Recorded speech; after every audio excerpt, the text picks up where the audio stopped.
দেখুন, আমি ঋতব্রত বাবুর বিষয়ে বলতে পারবো না। আমি খুব একটা বিষয় ওনার সম্বন্ধে জানি না। তবে আমি মহিলা অত্যাচারের বিষয়ে ওনার কিছু কেস এসেছিল, সেটা আমরা জানি। কিন্তু আমার ঋতব্রত বাবুর মতো মানুষরা যারা 15 বছর কিছু বললেন না, হঠাৎ এখন বিজেপি সরকার আসার পর আপনার মনে হলো যে ভালো কথা, আপনি দুর্নীতি মানবেন না, কিন্তু সময়টা বোধহয় ঠিক নয় আর কি।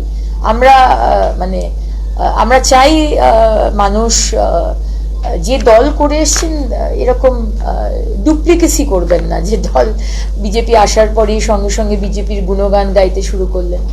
লয়্যালটিটা ম্যাটার করে, সুতরাং হতে পারে, কিন্তু 15 বছর উনি কেন এই দুর্নীতিতে চলেছে প্রথম দিন থেকে।